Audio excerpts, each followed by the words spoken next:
Now today, I think the thing today is different though, because with all this AI generated stuff, I have a feeling that search and SEO is going to really, really change. SEO is going to be more like you're going to ask ChatGPT, hey, go find me software that does X, Y, Z. And I got to tell you what, I predict, I know some AI developers. I know some guys that work at places. Just with casual conversations, as a human, I'm able to pick out AI written stuff. It's real wordy, real long, right? I think that those AI is going to be able to, it's going to favor other AI written content because it likes how it is. It's wordy and long. And so I think I don't, as much as I don't want to use AI for some of this stuff, I think you're going to be almost penalized if you don't, right? Like, hey, I need a lot of words on my website because that's what AI likes, because it's chatty.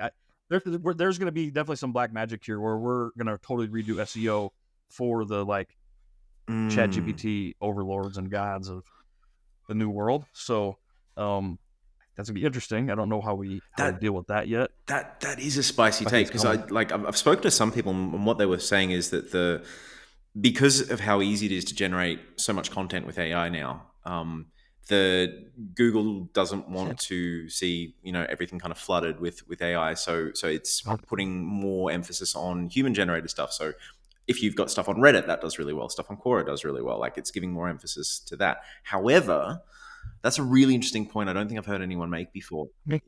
Well, but if I'm not using Google, who cares, right? Because I'm not looking at results. I'm just saying stuff, because I'm already using. I use that Superhuman, the email thing, and you can summarize a bunch of emails. I'm summarize these emails for me, and it's boom. It's just so it's cool. I don't care, because it's just telling me, oh, ignore that. Here's the things out of this. So Google's gonna lose some of its luster, or you're just gonna use Google's chatbot or whatever, however you're gonna do it. But it's gonna flip, and it's gonna be interesting.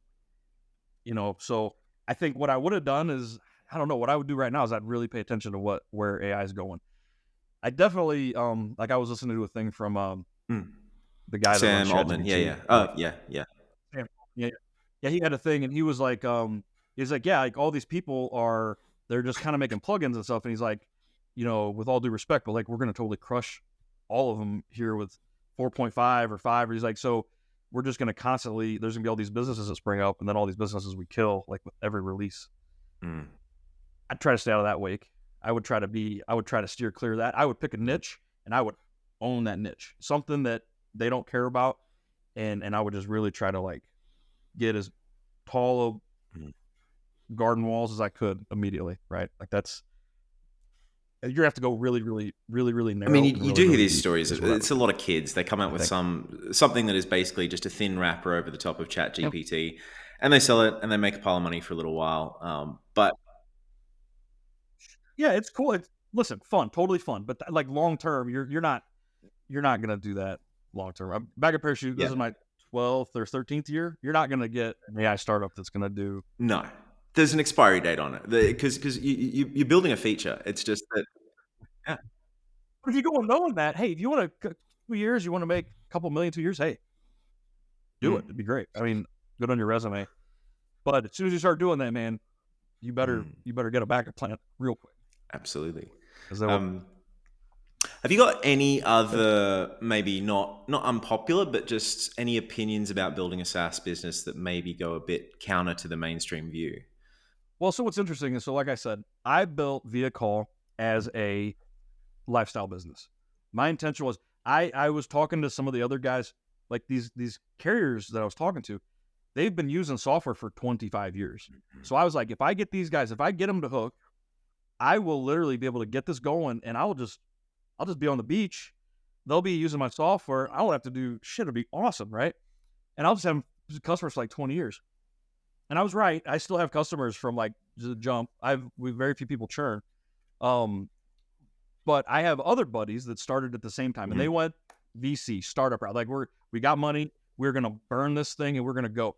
And what's funny is, I started with the lifestyle business. I poured it all into the app, and I was just trying to because I'm trying to make my life easy. I'm like, I'll make this app just totally self-service, and it's good to go, and it's easy to use. And our trajectories, they went like this, and I went like this, and then we turned. All of a sudden, I'm running a startup. I'm growing like crazy. I end up selling it.